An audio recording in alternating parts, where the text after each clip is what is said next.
ஸ்ரீ ஸ்ரீ மகாகணபதியுடைய திருவடிகளையும் என்னுடைய உபாசனை தேவதை ஸ்ரீ ஸ்ரீ வாராகி அம்பாளுடைய மலரடிகளையும் பணிந்து உலகம் முழுவதும் வாழக்கூடிய ஸ்ரீ குபேரன் டிவி நேயர்கள் அனைவருக்கும் உங்கள் தாம்பரம் ஸ்ரீ வாராகி ஈசானேசன் சுவாமியுடைய நல்லாசிகள், வாழ்த்துக்கள். ஜெய் வாராகி, ஜெய் ஜெய் வாராகி.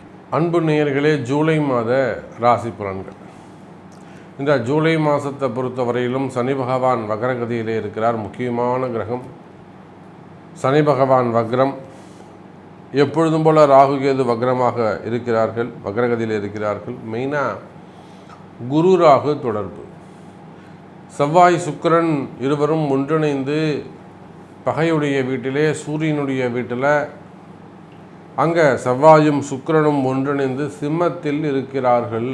பொதுவாக இந்த சிம்மத்தில் செவ்வாய் சுக்கிரன் அமைந்தால் அது எந்தெந்த டிபார்ட்மெண்ட்டுக்கெல்லாம் ஒத்து வராது அப்படின்னா, மெயினாக அரசியல்வாதிகளுக்கு அது ஒத்து வராது. பொதுவாக நாட்டிற்கும் அது அவ்வளவு சிறப்பு கிடையாது.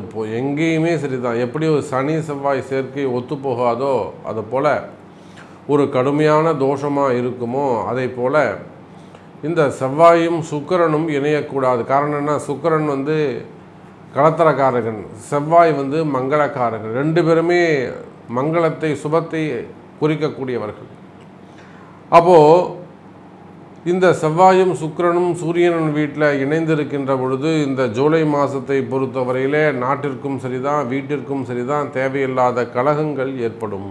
அதோடு மட்டுமல்ல, தொடர்ந்து இந்த செவ்வாய் சுக்கிரன் இணைந்து பயணித்து வருகிறார்கள். இவர்களுக்கு அந்த சனியுடைய பார்வை கிடைக்கின்ற பொழுது என்ன ஆகும்னா, அந்த குறிப்பிட்ட ராசி என்பர்களுக்கு, குறிப்பிட்ட ஜாதகருக்கு தேவையில்லாத மிகப்பெரிய எதிர்பார்க்காத பல விஷயங்கள் நடந்து விடுகின்றன வாழ்க்கையில். அல்லது ஒரு மிகப்பெரிய போராட்டங்கள் நடந்து விடுகின்றன. எதிர்பார்த்துருக்கவே மாட்டாங்க. ஒருத்தர் கொண்டு போய் ஒரு ஹையர் லெவலில் கொண்டு போய் சாமி உட்கார வச்சுருவார். ஒரு சிலருக்கு தீகாயங்கள் ஏற்படுவது, ஒரு ஃபயர் ஆக்சிடெண்ட் கம்பெனிலேயோ இல்லை ஃபேக்ட்ரியிலையோ வீட்டிலேயோ அல்லது வெளியிலேயோ நம்ம நிறைய பார்க்குறோம். அங்கே ஒரு கடை தீப்பிடிச்சு எரிஞ்சது, இங்கே ஒரு கடை தீப்பிடிச்சு எரிஞ்சது, காட்டு தீ பரவிச்சு, எரிமலை வெடிச்சது. அப்போ இதெல்லாம் இந்த செவ்வாய் சுக்கிரனுடைய காம்பினேஷன்ஸ். குறிப்பாக பெண்கள் தங்களுடைய தொழில் செய்யும் இடத்துல எச்சரிக்கையாக கவனமாக இருக்க வேண்டும். நீங்கள் அவர் என்ன மாதிரியான ஷாப் வச்சுருந்தாலும் சரிதான், பிஸ்னஸ் பண்ணாலும் சரிதான், உங்களுடைய பெண்கள் சுயமாக தொழில் செய்கிறீங்க அப்படின்னாக்கா உங்களுடைய தொழிலில் நீங்கள் ரொம்ப எச்சரிக்கையாக கவனமாக நடந்து கொள்ள வேண்டும். அந்த செவ்வாய் சுக்கிரன் சேர்க்கை அவ்வளவு சிறப்பு கிடையாது. அதே போல் இபி ரிலேட்டடாக ஒர்க் பண்ணக்கூடியவங்க, இபி ஆஃபீஸர்ஸராக இருக்கலாம், அல்லது இபி ஒர்க் பண்ணக்கூடியவங்களாக இருக்கலாம், எலக்ட்ரீஷியனாக இருக்கலாம், அல்லது அந்த ஒரு மேனுஃபேக்சரிங் ப்ராடக்ட், ஒரு கார் கம்பெனி இருக்குது, அதுக்கு தேவையான இபி சப்ளை பண்ணுறீங்களா, இபிக்கு தேவையான ப்ராடக்ட் எடுத்து கொடுக்குறீங்க, லைட்டு எல்லாம் கொஞ்சம் பண்ணித்தரீங்க. அப்போது அதே போல் இராணுவ அதிகாரிகள், காவல்துறை அதிகாரிகள், இராணுவத்தில் ஈடுபட்டிருக்கக்கூடியவங்க மற்றும் பாதுகாப்பில் இருக்கக்கூடிய அதிகாரிகள், அரசு அதிகாரிகள், அரசியல்வாதிகள், இவங்க எல்லாருக்குமே கூட மிகுந்த எச்சரிக்கையோடு கவனத்தோடு நடந்து கொள்ள வேண்டிய விஷயம். கண்டிப்பாக இந்த செவ்வாய் சுக்கிரனுடைய தாக்கம் எப்படி இருக்கும் அப்படிங்கிறது எனக்கு தெரியும். எந்த அளவுக்கு அது பாதிப்பை ஏற்படுத்தும், ஒவ்வொரு ஜாதகருக்கும், குறிப்பாக உங்கள் ராசி அன்பர்களுக்கு எந்த மாதிரியான மாற்றத்தை அது ஏற்படுத்தி கொடுக்கும் என்பதை என்னால் அதை உணர முடியும். ஆகையினால் இந்த ஜூலை மாதத்தை பொறுத்தவரையில் மிகுந்த எச்சரிக்கையோடு கவனத்தோடு நடந்து கொள்ள வேண்டிய ஒரு விஷயம். அதுக்கு அடுத்தபடியாக பார்த்தீங்கன்னாக்கா அரசு அதிகாரிகள் ரொம்ப எச்சரிக்கையாக இருக்கணும். நீங்கள் என்னதான் ரொம்ப கஷ்டப்பட்டு ரொம்ப சின்சியராக ஒரு சீரியஸ்னஸோட ஒரு டெடிக்கேஷனோடு நீங்கள் ஒரு பயந்து வேலை செய்ய வேண்டிய சூழ்நிலை ஏற்படும். நாளைக்கு நம்ம பேரில் என்ன ரிப்போர்ட் சொல்லிடுவாங்களோ, நம்மளை எங்கே தூக்கி பந்தாடிடுவாங்களோ, நம்ம பேரில் ஏதாவது பழி வாங்கிடுவாங்களோ, அரசியல் பழி வாங்குதல், அரசியல் நெருக்கடிகள், அல்லது வஞ்சம் வச்சுருந்து கூட வேலை செய்கிறவங்களே கூட அவங்கள கவுத்து விட்டுடலாம். அந்த மாதிரியான விஷயங்கள். அது பெண்கள் உங்களுக்கு எதிரியாக, சுக்கிரன் இருக்காருல்ல, பெண்கள் உங்களுக்கு எதிரியாக வரலாம், இல்லை ஆண்கள் உங்களுக்கு எதிரிகளாக வரலாம். பெண்களாக இருந்தால் ஆண்கள் எதிரியாகவும், ஆண்களாக இருந்தால் பெண்கள் எதிரியாகவும் ஆப்போசிட்டாக கிரியேட் ஆகி உங்கள் கூடவே இருந்திருப்பாங்க, க்ளோஸாக இருந்திருப்பாங்க. ஆனால் அவங்க மூலம் ஒரு தேவையில்லாத பிரச்சனைகள் ஏற்படுவதற்கும் அங்கே வாய்ப்புகள் இருக்கும். அப்போ குறிப்பாக அரசு அதிகாரிகள், அரசியல் தலைவர்கள், குறிப்பாக அரசியலில் ஈடுபட்டிருக்கிறவங்க தங்களுடைய எதிர்காலத்தை பற்றிய விஷயங்களை, கனவுகளை, எதிர்கால திட்டங்களை எல்லாம் ரொம்ப அக்யூரேட்டாக அது என்ன அடுத்து என்ன செய்ய போகிறோம், என்ன செய்யணும், இதெல்லாம் முன்கூட்டியே திட்டமிட்டு வைத்து கொள்ளுதல் சிறப்பை தரக்கூடியதாக இருக்கும். ஏன்னா செவ்வாய் சுக்கிரன் காம்பினேஷனுங்கிறது அவ்வளோ பெரிய விஷயம். நிறைய இடங்களில் நம்ம பார்க்குறோம், அரசியல் கலகங்கள் ஏற்படுகிறது, அரசியல் குழப்பங்கள் ஏற்படுகிறது, வீண்பற்றி அவமானங்கள் ஏற்படுகிறது. அதே போல் ப்ரைவேட் ஜாபில் ஒர்க் பண்ணுறீங்க, நீங்களும் எச்சரிக்கையாக கவனமாக இருந்து கொள்ள வேண்டும். அன்பார்ந்த மகர ராசி அன்பர்களே, மகர ராசி அன்பர்களே, அப்போ நம்ம இந்த செவ்வாய் சுக்கிரனை பார்த்தோம். இந்த செவ்வாய் சுக்கிரனை பொறுத்தவரையில் சிம்மத்தில் இருக்கிறாருன்னு சொன்னேன். அப்போ இந்த சிம்மத்தில் இருக்கக்கூடிய அந்த செவ்வாய் சுக்கிரன் மகரத்திற்கு 6, 8 அமைகிறார்கள். சற்றாடக தோஷம். அதோடு இல்லை, போராத குறைக்கு உங்கள் சனி பகவான் வேறு வக்ரகதியில் இருக்கிறார்.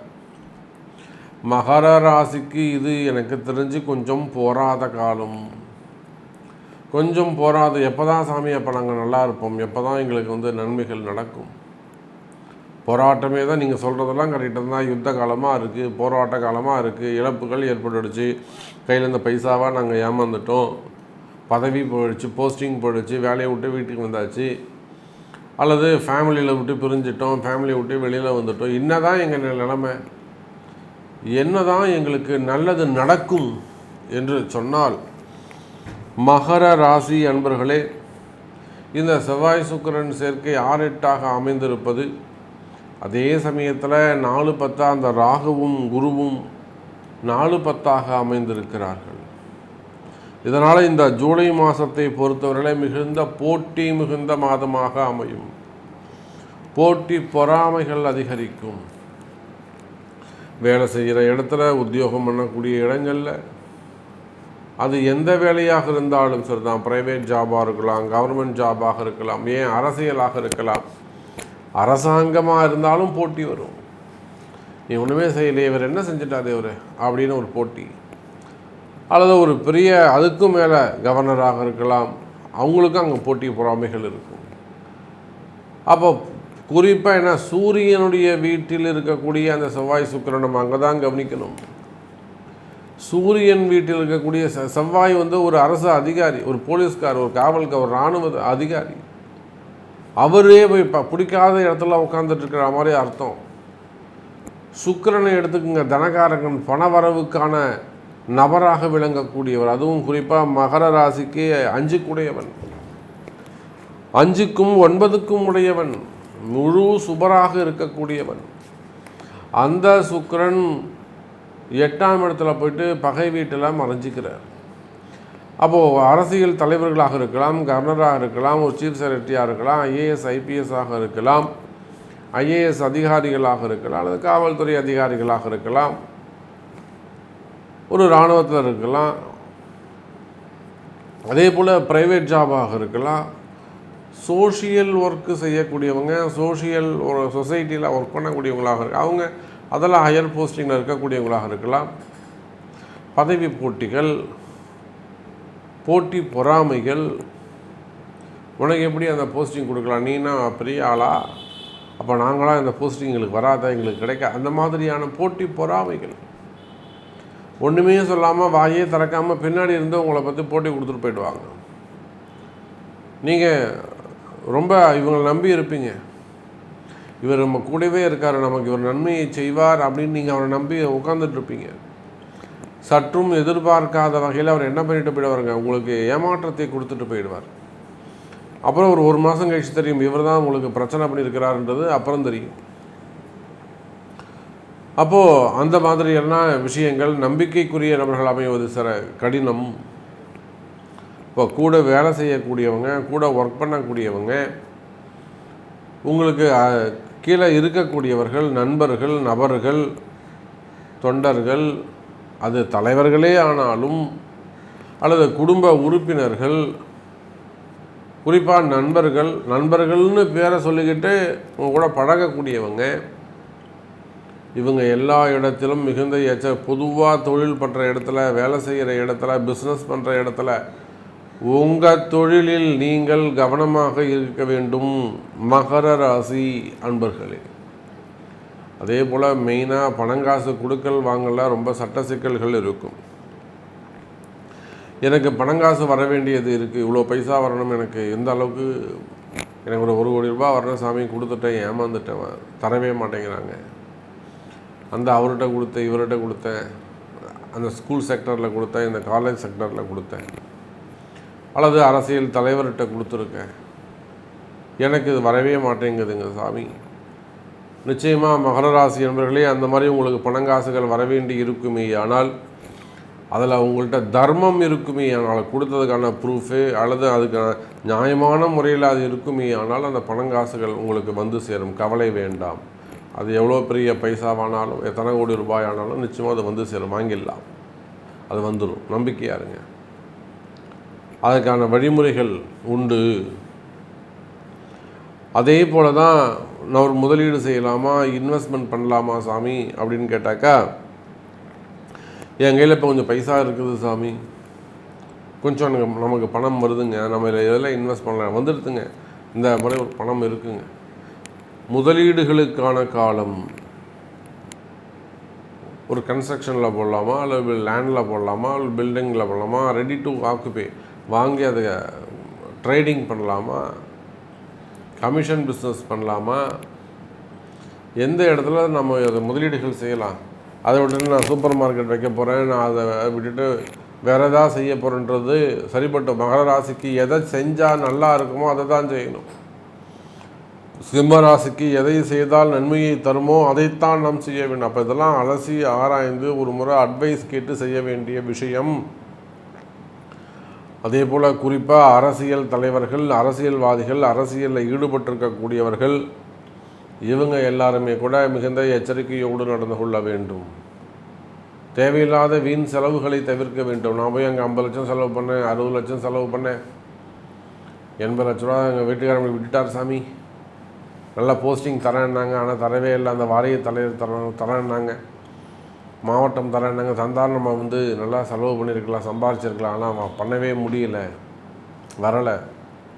அப்போ அன்பு மகர ராசி என்பவர்களே, அரசியலில் ரொம்ப கவனமாக எச்சரிக்கையாக நடந்து கொள்ள வேண்டும். உங்களுடைய முதலீடுகள் கவனம் தேவை.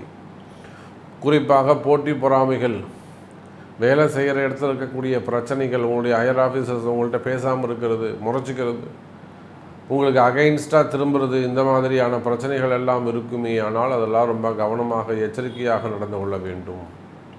ஸோ எப்படி பார்த்தாலும் இந்த ஜூலை மாதம் கவனம் தேவை என்பதை சொல்லிக்கொண்டு மீண்டும் ஒரு அற்புதமான பதிவில் சந்திக்கிறேன். ஜெய் வராகி, ஜெய் ஜெய் வராகி. ஸ்ரீ குபேரன் டிவியை பார்த்தமைக்கு நன்றிகள். மேலும் இது போன்ற தகவல்களை தெரிந்து கொள்ள ஸ்ரீ குபேரன் டிவியை சப்ஸ்கிரைப் செய்யுங்கள். மறக்காமல் பெல் ஐக்கானை கிளிக் செய்யுங்கள்.